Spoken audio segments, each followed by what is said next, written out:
Halo Sobat Dian Malik, apa kabar? Semoga semuanya selalu dalam keadaan sehat. Amin. Selamat berjumpa lagi di video channel YouTube Dian Malik 51 yang unik dan menggetarkan seperti Iron Maiden. Perkembangan teknologi di dunia kesehatan berkembang begitu pesat, termasuk sistem bedah robotik. Teknologi apa itu ya? Nah, kali ini kita akan membahas yang tadi, sistem bedah robotik. Ayo, kita cus bersama-sama. Cus!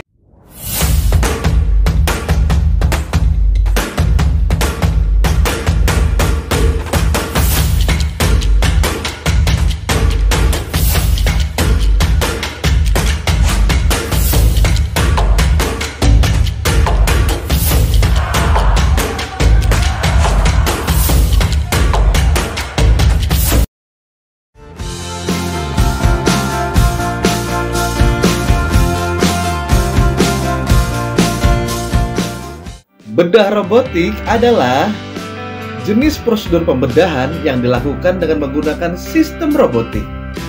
Pembedahan dengan bantuan robot dikembangkan untuk mencoba mengatasi keterbatasan prosedur bedah invasif minimal yang sudah ada sebelumnya, dan untuk meningkatkan kemampuan ahli bedah melakukan operasi terbuka.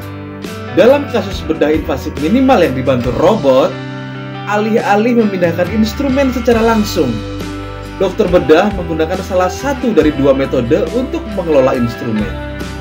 Ini termasuk menggunakan telemanipulator langsung atau melalui kontrol komputer. Telemanipulator adalah manipulator jarak jauh yang memungkinkan dokter bedah melakukan gerakan normal yang terkait dengan operasi. Lengan robot melakukan gerakan tersebut menggunakan end effectors dan manipulator untuk melakukan operasi yang sebenarnya. Dalam sistem yang dikendalikan komputer, dokter bedah menggunakan komputer untuk mengontrol lengan robot dan end effectors. Meskipun sistem ini juga masih dapat menggunakan telemanipulator untuk inputnya. Salah satu keuntungan menggunakan metode komputerisasi adalah bahwa dokter bedah tidak harus hadir, yang mengarah pada kemungkinan untuk operasi jarak jauh. Perangkat memori memainkan peran penting dalam mencegah ketidaknyamanan dalam operasi yang dibantu robot. Solusi penyimpanan memori dapat melakukan beberapa fungsi berdasarkan catatan fisik pasien. Robot juga dapat menunjukkan informasi spesifik untuk mengukur offset kalibrasi yang menunjukkan misalignment sistem drive penyimpanan, masa pakai data, dan sebagainya.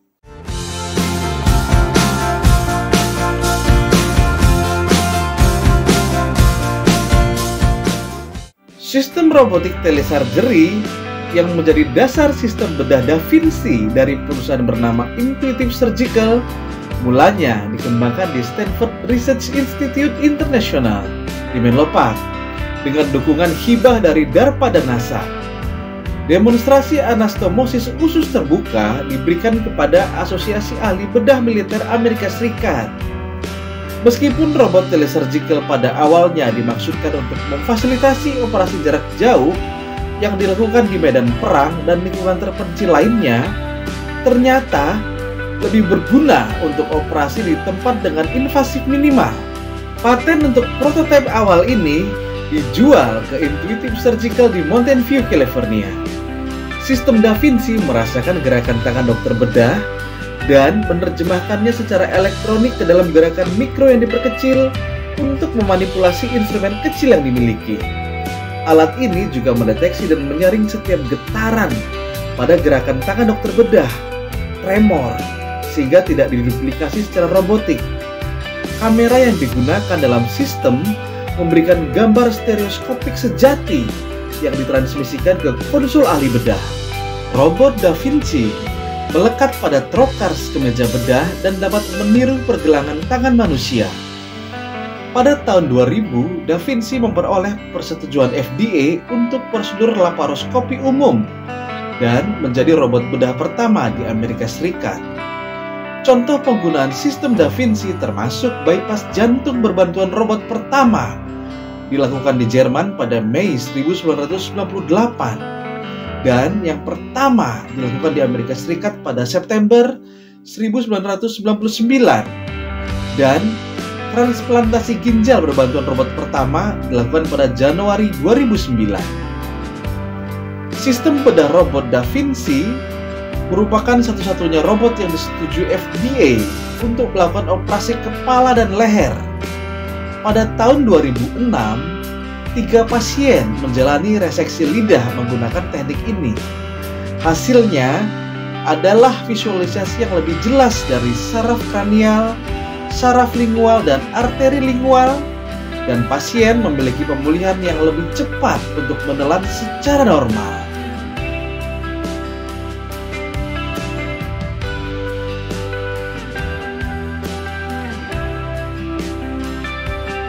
Pada bulan Agustus 2007, Dr. Shijo Parekatil dari Institut Robotika dan Pusat Urologi Rumah Sakit Winter Haven dan Universitas Florida melakukan prosedur bedah mikro berbantuan robotik pertama denervasi korda spermatika untuk nyeri testis kronis. Pada bulan Februari 2008, Dr. Mohan Gundeti dari Rumah Sakit Anak Universitas Chicago Kammer melakukan rekonstruksi kandung kemih neurogenik robotik pediatrik pertama. Pada tanggal 12 Mei 2008, prosedur bedah saraf robotik yang kompatibel dengan MR dengan panduan gambar pertama dilakukan di University of Calgary oleh Dr. Garnet Sutherland menggunakan NeuroArm. Pada bulan Juni 2008, Pusat Dirgantara Jerman mempresentasikan sistem robot untuk operasi invasif minimal, MiroSurge. Pada bulan September 2010, Universitas Teknologi Eindhoven mengumumkan pengembangan sistem bedah SOFI, robot bedah pertama yang menggunakan umpan balik kekuatan.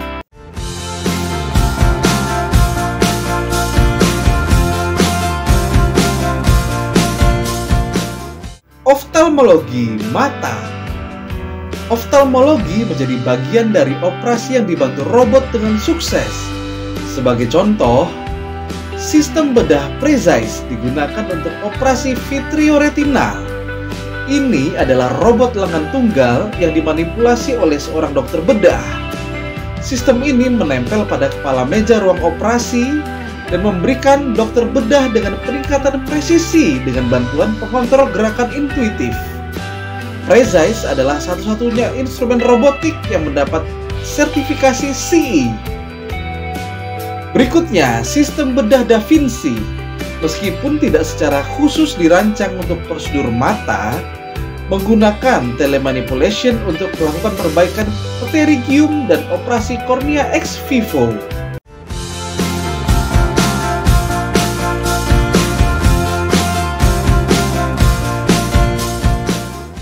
Jantung. Beberapa contoh operasi jantung yang dibantu oleh sistem operasi robotik meliputi perbaikan defek septum atrium, perbaikan lubang di antara dua bilik atas jantung.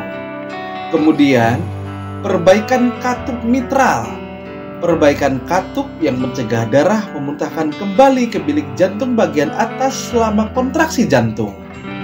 Berikutnya, bypass arteri koroner, mengubah rute suplai darah dengan melewati arteri yang tersumbat yang memasok darah ke jantung.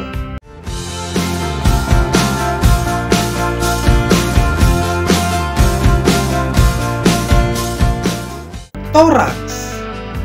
Bedah robotik telah luas digunakan dalam bedah toraks untuk patologi mediastinum, patologi paru, dan termasuk bedah esofagus yang kompleks. Sistem Da Vinci digunakan untuk reseksi massa paru dan mediastinum. Pendekatan invasif minimal ini sebagai alternatif yang sebanding dengan bedah toraskopi berbantuan video, VATS, dan bedah toraks terbuka standar. Meskipun VATS adalah pilihan yang lebih murah, pendekatan dengan bantuan robot menawarkan manfaat seperti visualisasi 3D dan memiliki hasil perioperatif yang setara.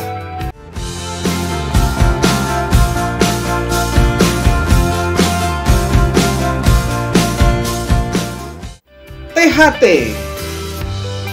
Implantasi koklea berbantuan robot pertama yang berhasil pada seseorang terjadi di Bern, Swiss pada tahun 2017. Robot bedah telah dikembangkan untuk digunakan pada berbagai tahap implantasi koklea, termasuk pengeboran melalui tulang mastoid, mengakses telinga bagian dalam, dan memasukkan elektroda ke dalam koklea. Keuntungan dari implantasi koklea berbantuan robot termasuk peningkatan akurasi, menghasilkan lebih sedikit kesalahan selama penyisipan elektroda, dan hasil pendengaran yang lebih baik untuk pasien. Dokter bedah menggunakan perencanaan bedah yang dipandu gambar untuk memprogram robot berdasarkan anatomi individu pasien. Ini membantu tim implan untuk memprediksi di mana kontak susunan elektroda akan ditempatkan di dalam koklea yang dapat membantu pemasangan prosesor audio pasca operasi. Robot bedah juga memungkinkan dokter bedah untuk mencapai telinga bagian dalam dengan cara invasif minimal. Robot bedah juga telah terbukti berguna untuk penyisipan elektroda dengan pasien anak.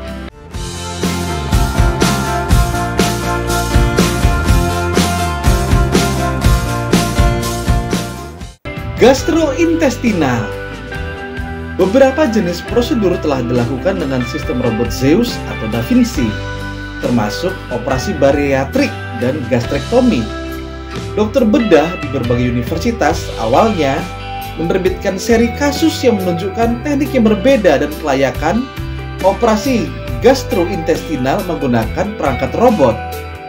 Prosedur khusus telah dievaluasi lebih lengkap, khususnya fundoplikasi esofagus untuk pengobatan reflux gastroesofageal dan myotomy Heller untuk pengobatan akalasia. Dengan waktu operasi yang lebih lama, pankreektomi dengan bantuan robot telah ditemukan terkait dengan perkiraan kehilangan darah yang lebih rendah dan masa rawat inap yang lebih pendek daripada pankreektomi laparoskopi.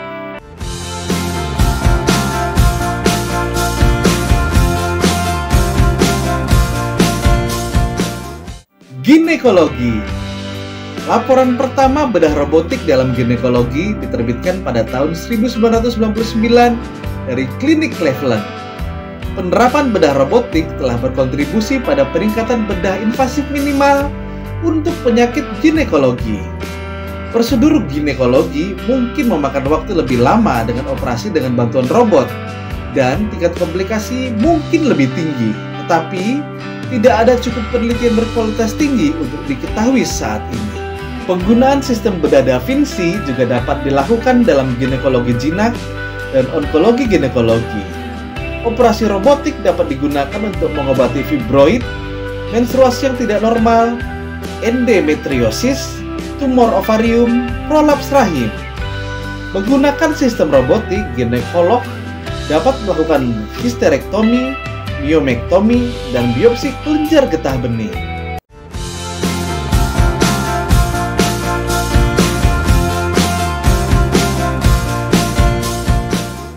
Tulang dan tulang belakang. Robot digunakan dalam bedah ortopedi. Robodoc adalah sistem robotik aktif pertama yang melakukan beberapa tindakan bedah dalam artroplasti pinggul total. Ini diprogram sebelum operasi menggunakan data dari pemindaian tomografi komputer. Hal ini memungkinkan dokter bedah untuk memilih ukuran dan desain optimal untuk pinggul pengganti. Acrobot dan Rio adalah sistem robot semi-aktif yang digunakan di THA, artroplasti pinggul total. Ini terdiri dari mata bor yang dikendalikan oleh dokter bedah, namun sistem robot tidak memungkinkan gerakan apapun di luar batas yang telah ditentukan. Measure X digunakan dalam operasi tulang belakang untuk membantu dokter bedah dengan menempatkan instrumentasi skru pedicle. Ketidaktepatan saat menempatkan skru pedicle dapat mengakibatkan cedera neurovaskular atau gagal konstruksi.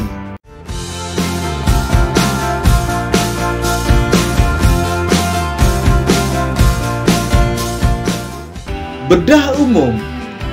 Berkenaan dengan bedah robotik, jenis prosedur ini saat ini paling cocok untuk prosedur kuadran tunggal, di mana operasi dapat dilakukan pada salah satu dari 4 kuadran perut.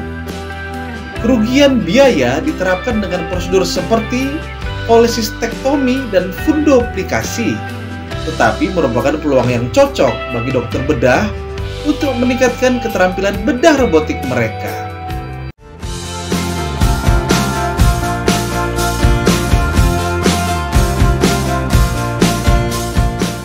Operasi transplantasi. Transplantasi ginjal sepenuhnya robotik pertama dilakukan pada akhir 2000-an. Ini memungkinkan transplantasi ginjal pada orang yang mengalami obesitas yang tidak dapat menjalani prosedur tersebut.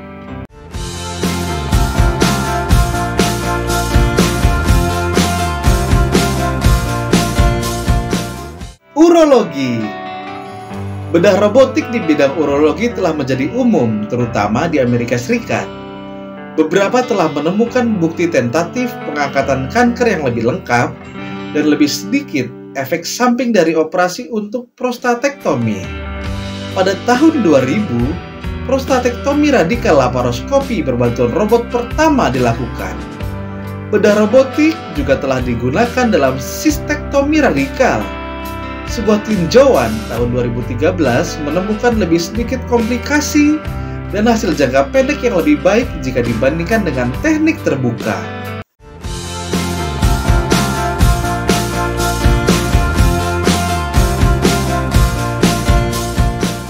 Pediatrik. Prosedur pediatrik juga mendapat manfaat dari sistem bedah robotik. Ukuran perut yang lebih kecil pada pasien anak membatasi bidang pandang di sebagian besar prosedur urologi. Sistem bedah robot membantu dokter bedah mengatasi keterbatasan ini.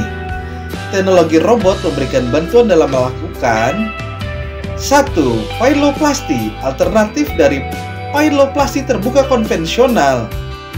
Pyeloplasty adalah prosedur bantuan robotik yang paling umum pada anak-anak. 2. Reimplantasi ureter, alternatif dari pembedahan intravesika atau ekstravesika terbuka.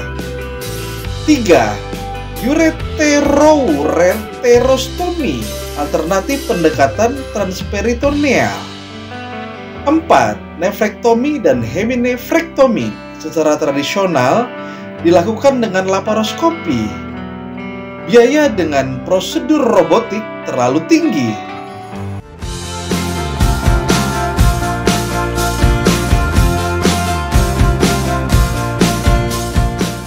Kemajuan besar yang dibantu oleh robot bedah adalah bedah jarak jauh, bedah invasif minimal, bedah tak berawat. Karena penggunaan robot, operasi dilakukan dengan presisi, miniaturisasi, sayatan lebih kecil, mengurangi kehilangan darah, mengurangi rasa sakit, dan waktu penyembuhan lebih cepat. Artikulasi di luar manipulasi normal dan perbesaran 3 dimensi membantu menghasilkan ergonomi yang lebih baik. Karena teknik ini, durasi rawat inap di rumah sakit berkurang. Biaya robot berkisar dari $1 juta sampai $2,5 juta untuk setiap unit. Biaya prosedurnya pun tinggi. Pelatihan bedah tambahan diperlukan untuk mengoperasikan sistem. Banyak studi kelayakan telah dilakukan untuk menentukan apakah pembelian sistem tersebut bermanfaat. Dokter bedah melaporkan, meskipun produsen sistem tersebut memberikan pelatihan tentang teknologi baru ini, fase pembelajarannya intensif, dan dokter bedah harus melakukan 150 hingga 250 prosedur untuk menjadi mahir dalam penggunaannya. Selama fase pelatihan, operasi invasif minimal dapat memakan waktu hingga 2 kali lebih lama dari operasi tradisional, yang mengarah pada penutupan ruang operasi dan staf bedah menjaga pasien di bawah anestesi untuk waktu yang lebih lama. Dibandingkan dengan pendekatan bedah invasif minimal lainnya, bedah dengan bantuan robot memberikan dokter bedah kontrol yang lebih baik atas instrumen bedah dan pandangan yang lebih baik dari lokasi bedah. Selain itu, dokter bedah tidak lagi harus berdiri selama operasi dan tidak cepat lelah. Getaran tangan yang terjadi secara alami disaring oleh perangkat lunak komputer robot. Akhirnya, robot bedah dapat terus digunakan oleh tim bedah yang berganti-ganti. Pemosisian kamera laparoskopi juga secara signifikan lebih stabil dengan gerakan di bawah kendali robot.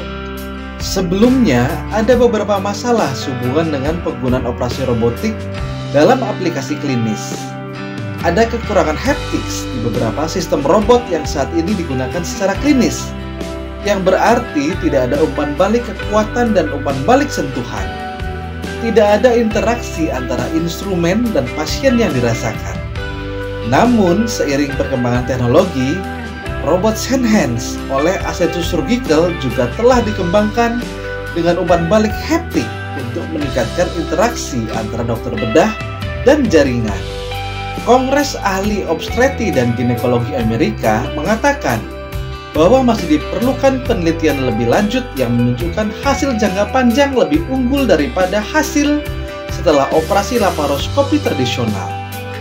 Adalah penting untuk mengumpulkan, melaporkan, mengevaluasi kesalahan yang muncul dalam operasi yang dibantu robot agar komunitas medis menjadi lebih terdidik tentang keamanan teknologi baru ini.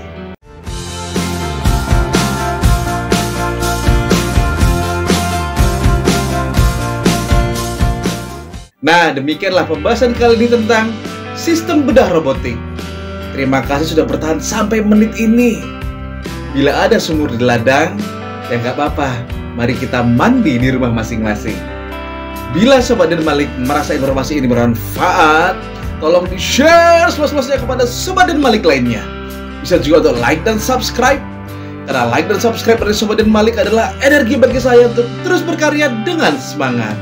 Sampai jumpa di video-video berikutnya. See you!